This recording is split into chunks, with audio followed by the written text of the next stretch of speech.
Hello everyone, Professor Salaryman here. I will be your teacher for the day. Today our lecture revolves around world building in anime and manga.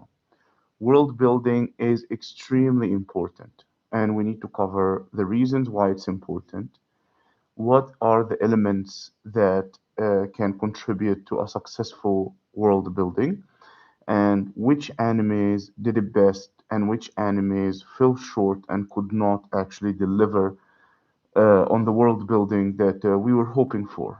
Again, before we start, a quick reminder, the reason we are doing this is that we believe anime and manga belong in universities and colleges as a literature major.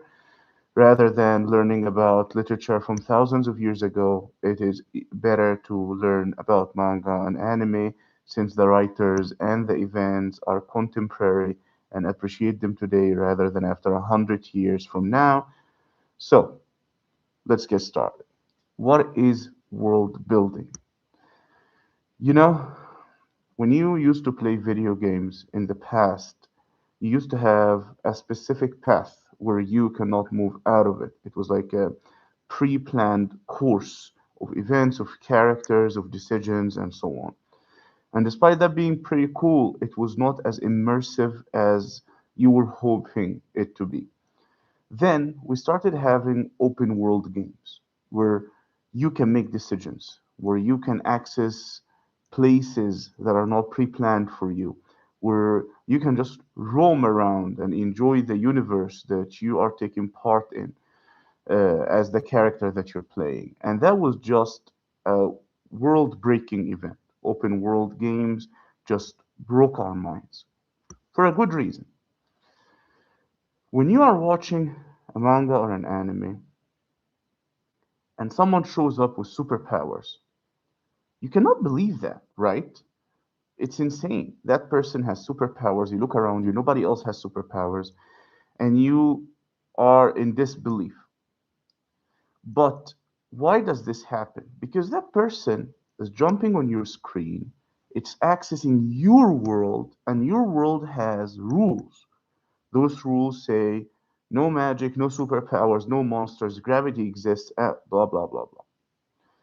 But if that character is part of a big extended universe or a big detailed world. Instead of them entering yours and playing by its rules, you get to enter their universe and immerse yourself in that world, and which that leads to suspension of disbelief. Then you stop thinking, oh my God, there are no superpowers. No, no, no, no. You're in a new world, you are in their world. There are enough rules and mechanics and details to make your brain be able to believe in it and enjoy it and just immerse yourself. And despite the plot always leading you where the writer or the author wants to take you, you still feel that you have the freedom to go wherever you want if you wanted to. Because there are so many characters, there are so many details, there are so many places that the main characters have visited in the manga or the anime and they have showed you, and now you feel like, oh my god, whenever I want, I can just go to one of these places. And that's super cool. It's very liberating for your imagination. It makes you immerse yourself in the story even deeper and deeper and deeper. Nobody wants to watch an anime or a manga that's just like a POV. It's the main character just taking you to like 4 or 5 different places, just enough to cover the events or the plot of the anime or manga. It's like someone is telling you like a brief story or like a story that already happened and they're just giving you the summary of events. That's what happens when you don't do a good job at world building. Also, since a lot of the genres that are used in anime and manga are fantasy slash magic slash monster slash superpower genres, you are building everything from scratch. So you gotta be detailed as possible. You're not building on some existing preconceived notions. Like if you're doing a romance anime, you're just playing by the rules of our world. So all you have to do is say this story takes place in our world, and that fills me in on all the background information, how cars work, how food works, how the weather, everything. I'm done. Like I know it's here.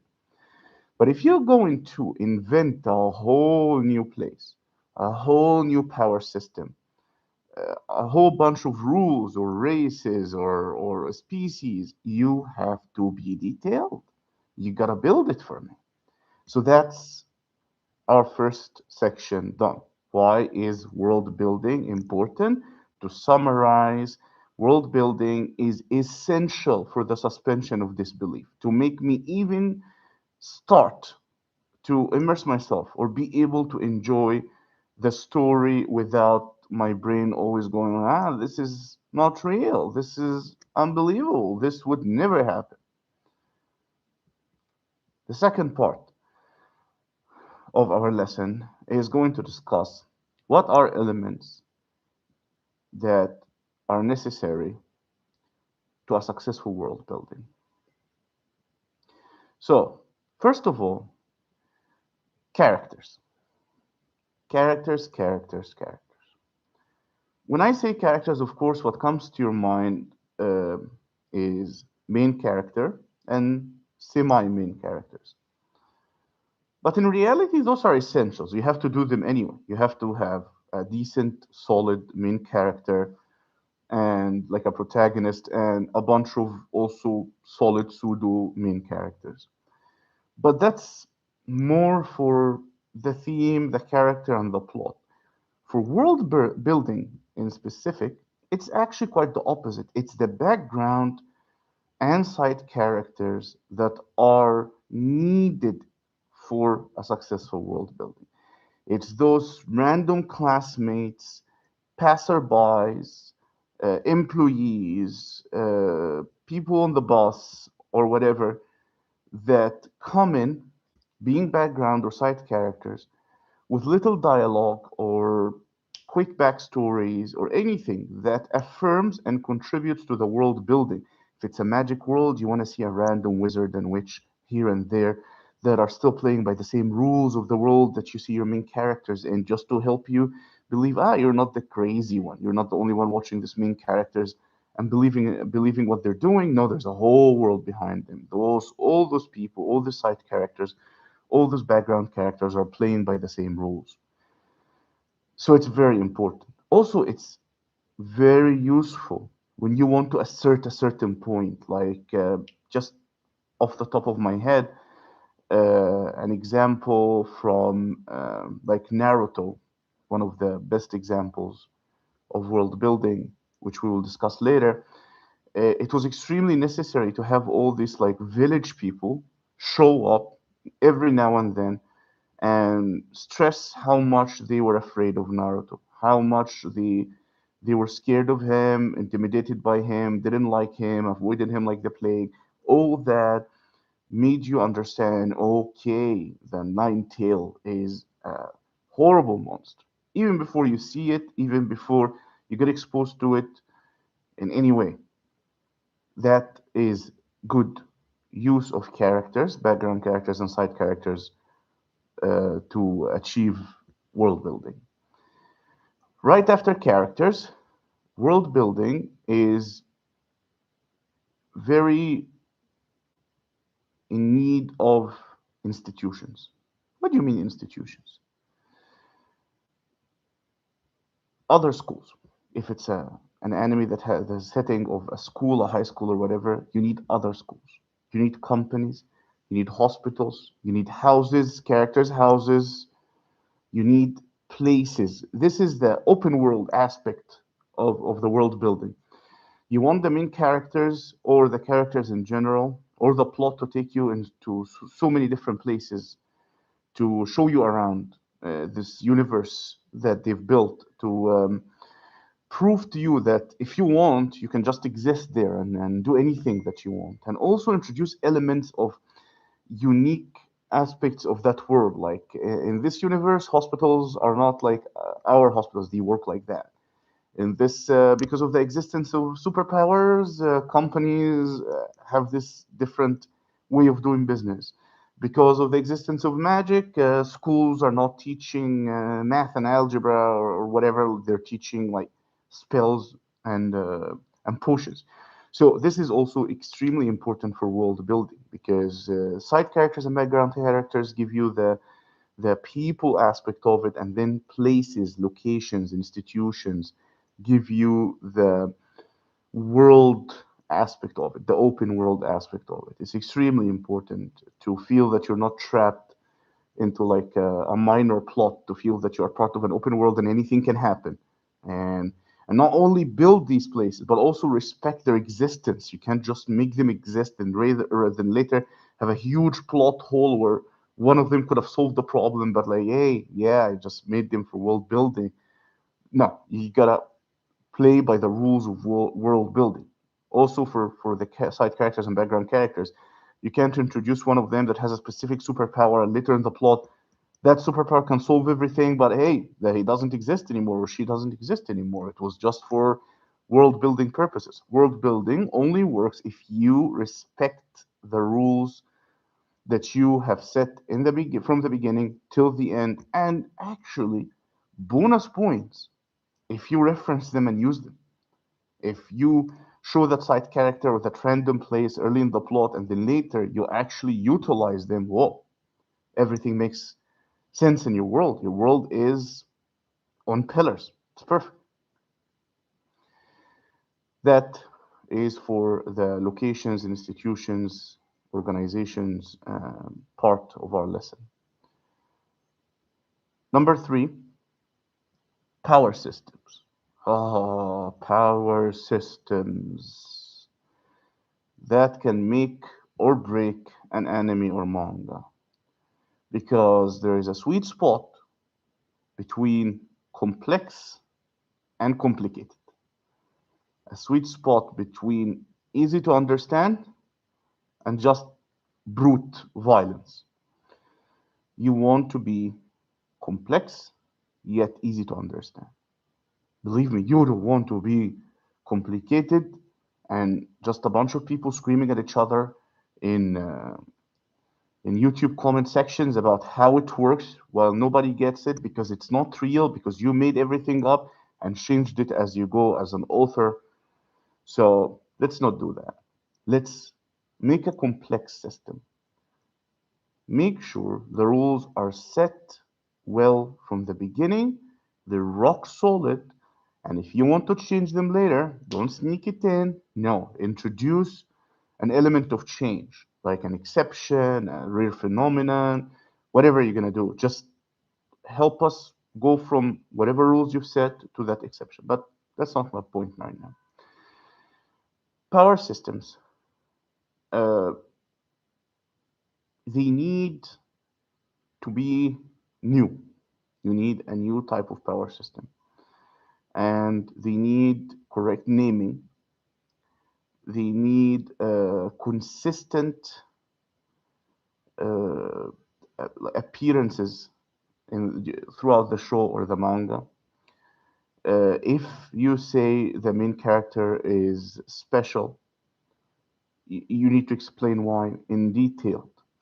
You cannot introduce the power system in the beginning, like, hey, in a world where everyone has magic powers. No, that's such spoon feeding, and you can like an anime or a manga can only do that if later throughout the series they're giving so much good action and good plot that it didn't even matter to how you learned about the power system. A smart way to do it is to learn about it from the characters, either learning about them or having discussions about them. You want to learn about them just like how you would learn about something in our world. You know what I mean? Like if you want to learn about cars, you start watching people talk about cars, people who know cars, or people who don't know cars and are asking questions and getting answers for it. So you want to learn about the power system the same way. One thing comes to mind that I loved so much about Hunter x Hunter is the way they learned about power system, like Killua and Gon when they were learning about what is Nen and what is Ren and like how everything works. They learned about them in a literal lesson. Even though Hunter x Hunter could have just narrated it, they used the narrator a lot, but they got them into like a lesson setting, like a classroom setting, and they sat down and there was a teacher and he explained things and he showed them, and that puts you, the viewer, in like, I'm a student and I am learning about this and this is awesome. And then they kept introducing you to more and more types. And yes, I understand they used narration a lot to explain people's powers and abilities. I am not a big fan of this, but it is still a successful thing. So again, you don't want to be complicated, you want to be complex. You don't want to be naive, but you still want to be easy to understand. Nobody wants a simple power system as well. Like, hey, my fist has magic. No, that's not what I want to watch. Uh, Animes that have done this well are, of course, all the big three: Naruto, One Piece, Bleach, with some like later down the line like problems. Like they kept introducing like over the top characters or like god level characters that just did not deliver. But anyway, uh, let's get to that when we talk about enemies that did it well. So this is what a successful world building look like. Why do we need it? Suspension of disbelief. What are the elements that contributes to it? Background characters and side characters, locations and places. The power system needs to be consistent, easy to understand, and complex enough for you to go on a whole adventure with it and have questions and like read about it and so on. Let's talk animes that did world building justice. Of course, like I said, the big three were amazing. And the thing that gave them that ability was time.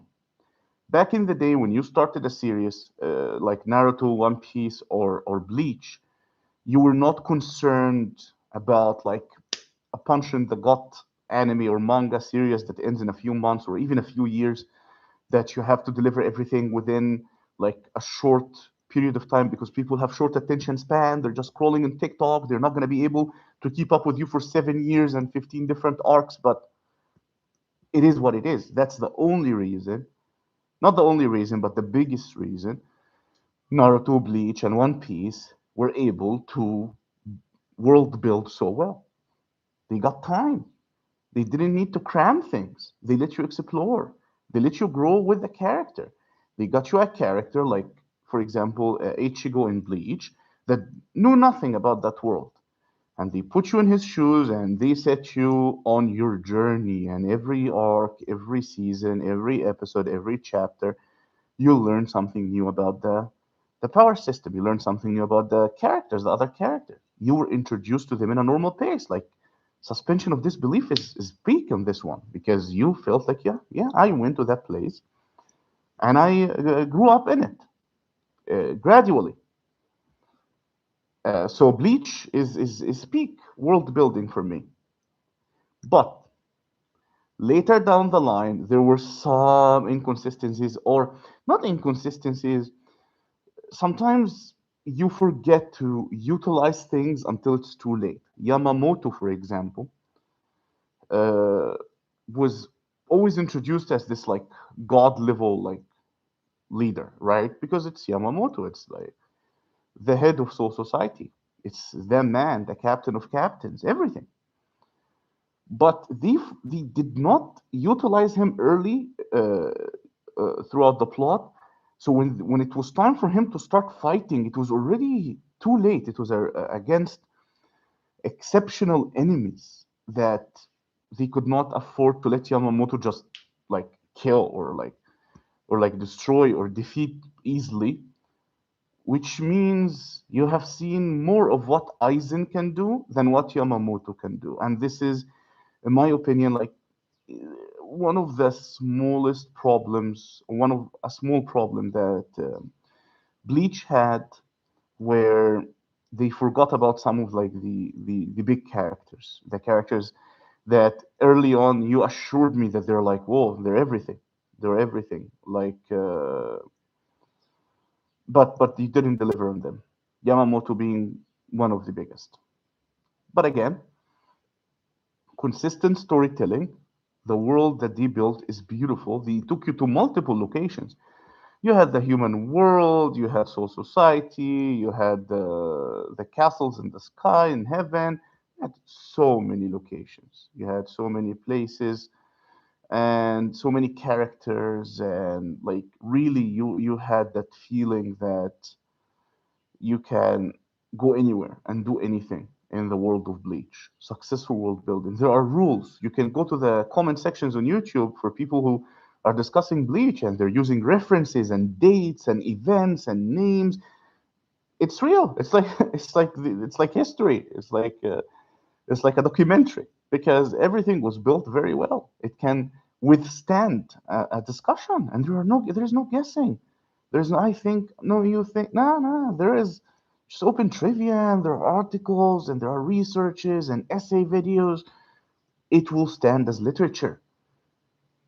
Like that's why so many years, and when they're dropping the anime arc, the new anime arcs, it's still going crazy, even though the manga it's like years ago. Also, that show or that story has good world building when both the manga and the anime are delivering. Hmm. Good world building means manga's better, anime's better is not even in the conversation. Good world building means both anime and manga are peak because when they're creating the anime based on the manga, the intricate world building prevents them from taking liberal creativities, like creative liberties, and like going crazy and changing things. No, no, no, no, no. You have to move carefully because I've built all this infrastructure that you have to follow, that you have to respect. So it's a sign of good world building when you see a show that has peak manga and peak anime. And when people talk about it, you never hear the discussion. I was like, oh, the manga was so much better. No, the anime was so much better. No, no, no, no, no. That never happens. It's good either way. Bleach is one of those. I watched the anime, I've read the manga, and I've enjoyed both of them the same. And the things I liked were the same, the things I didn't like was the same. I know there were some differences, of course, but it wasn't core differences. There was no need. The manga, the material that was created was just perfect. So the anime just had fun. Another anime or manga that did perfectly well was Naruto. Naruto has exceptional world building. Of course, nothing is perfect. It had some issues, but overall, it's a world. It's a whole world. They drilled the side characters and the background characters, and they even had their own arcs. Some of the background characters, like the teachers, like the other students at the school, like people's cousins and people's grandpas and everyone, they had like full on arcs and during the manga and the anime journey. You knew everyone. You knew everyone. You knew like the characters and their characters and their characters. They were pets. The pets got introduced into the show. That's how detailed the world building was. You got to meet the cats and the dogs and the insects. Like, who does that? The geniuses. That's all. And that's why Naruto is a great example. As for the places and locations in Naruto, because we're applying the elements that we talked about, characters, check.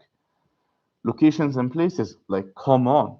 Everything was like they did a lot of adventures outside the village. First of all, they solidified the village. Konoha, the village, the Leaf Village. Here are the rules. These are the people. That's how it works. The houses, the restaurants, like the whole thing. You feel like you can go shopping at the village. It's a real place. It has its ecosystem. They have schools and hospitals and restaurants, and that's how rich people live, and that's how poor people live. And they even had a racial war, like a whole thing. And then, but it doesn't end here because genius author, genius world building. Let's step out. Let's go on adventures. And there's that village and this village and that society and thugs that live in the forest and assassins and civilians, random people, random angry villagers everywhere we go, and victims and people. Oh, crazy world building. Locations and characters are peak. And again, we don't have the conversation of which is better, manga or anime, because both are fucking amazing. That's how it works, right? Uh, the reason people are more familiar with the Naruto anime more than the manga is not because the manga is not good enough or anything. It's just that the time frame, the era where people started picking up Naruto, people were not familiar with that. What is that? What is that Japanese art thing? It was people were not a lot, not everyone, but a lot of people were not even aware of the existence of mangas and anime. Naruto is old. It's ancient.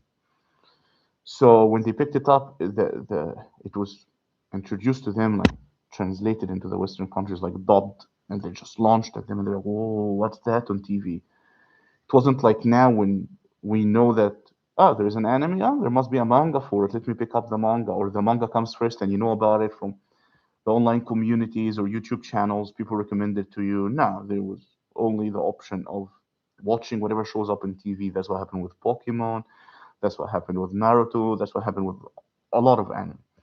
But again, I have never heard, at least from my experience, anyone say bad things about the Naruto manga.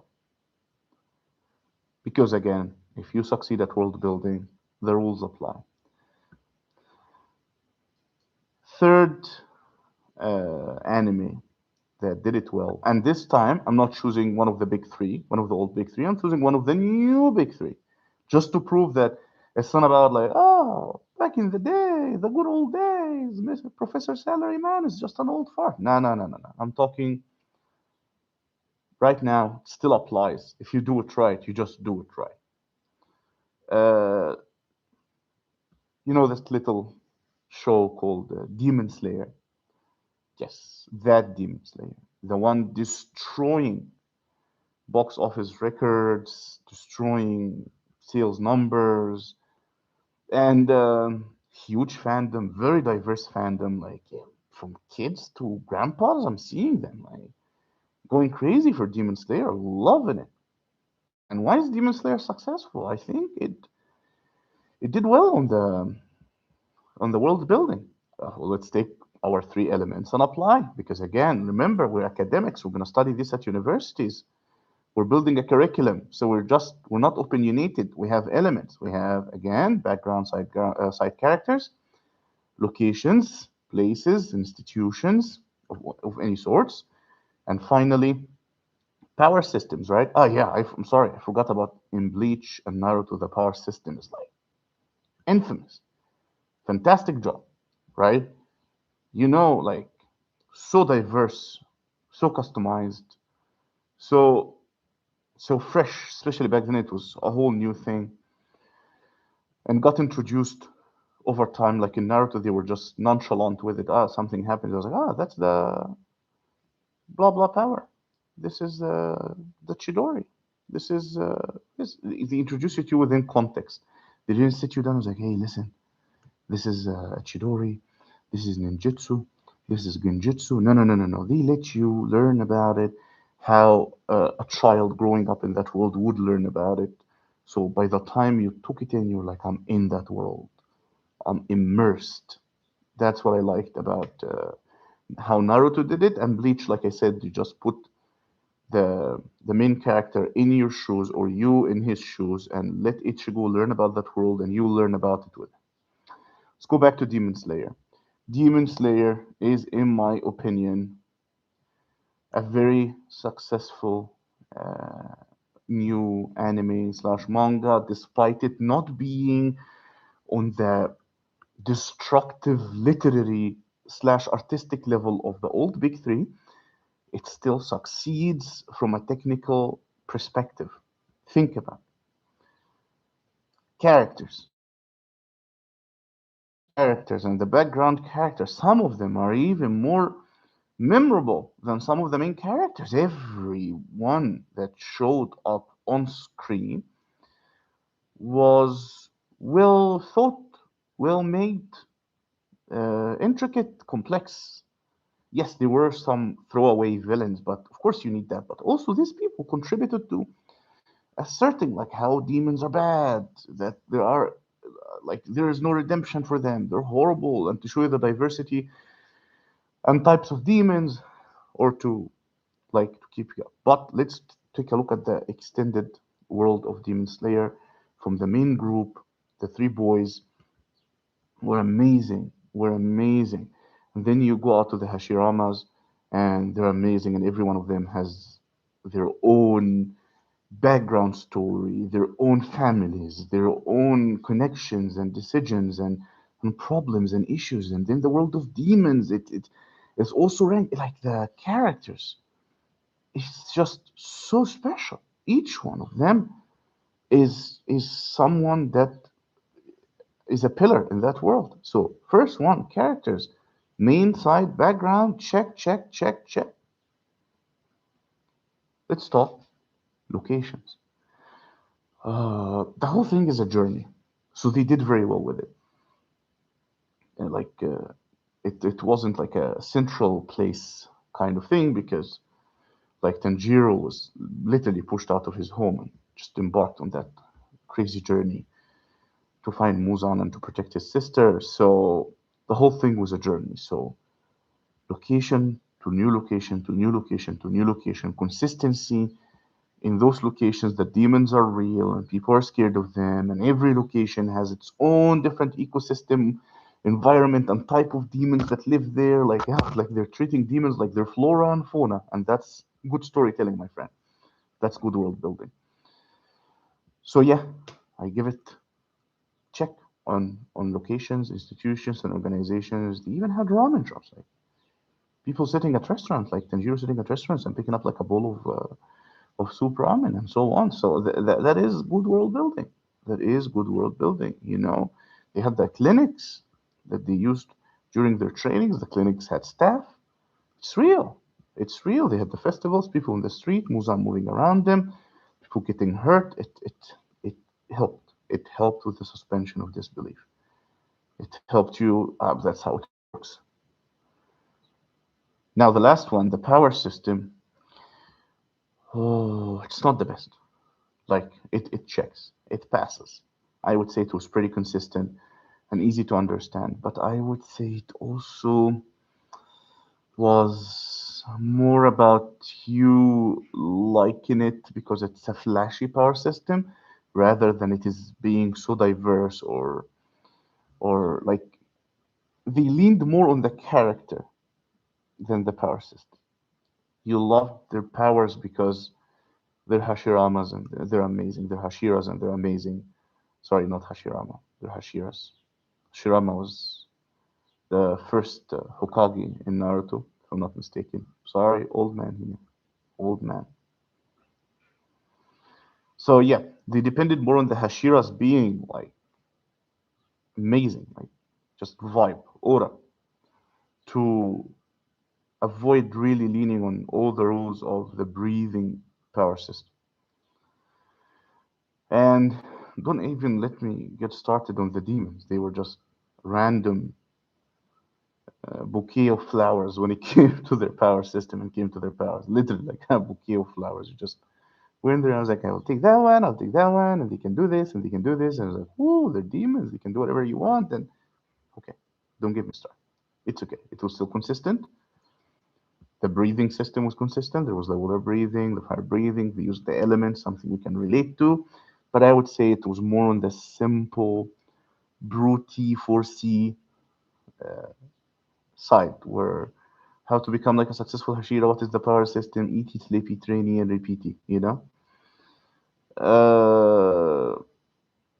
And also, like, before I go, it was like chef's kiss when it came to good versus evil, very clear to the point. It goes back to like to Naruto style of this is person is bad, this person is good. And even if a good person is confused or a bad person is redeemable, good is still good, bad is still bad. There's no that purple Thanos Titan BS where like, oh, he wants to kill half the people, but he might have a point. No, no, no, no, no. There's no point in being evil, and there should not be. At least in anime and manga, we have enough of that in real life. We have billionaires and like crazy people just going to islands and no, no, no, no, no, no. I don't want that in my anime or manga. I want a pure like good versus evil thing, and good better win because evil is winning every day here. So when I go into your show, please give us a fighting chance, man. So Tanjiro did a fantastic job at that. Just like Naruto, even, but Naruto took it a little bit too far with the whole Tokyo Jutsu thing, but it was still like pure. He's a good guy. A good guy is a good guy, and you can root for that. And it's essential for world building because if Tanjiro or Naruto want to be that strong, it is part of the world building process to make them that pure because Muzan is that strong because he's that evil, right? Madara is that strong because he's that angry. So you also, if you want to make them the main characters, the good guys, that strong, you have to make them that good, that pure, that friendly, that loyal, that everything. They can't be just like random, oh, I'm confused, I don't know what's right, what's wrong, I love my friends, I hate my friends, but I'm super powerful. No. People that are super powerful have mental clarity and moral clarity on either they're good or they're bad. It's a bunch of active decisions that they make every day of being good friends, bad friends, saviors, villains, or whatever. So Tanjiro, Muzan, very clear, black and white. Like Muzan, I felt like they did it on purpose. I don't know, of course, what was going through their mind, but I felt like the reason Muzan was a little bit of a laughable villain is that they did not want to make him more complex and intricate and make you like go, oh, poor Muzan, he was so no, no, no, no, no. Garbage, just garbage. Simple, two-dimensional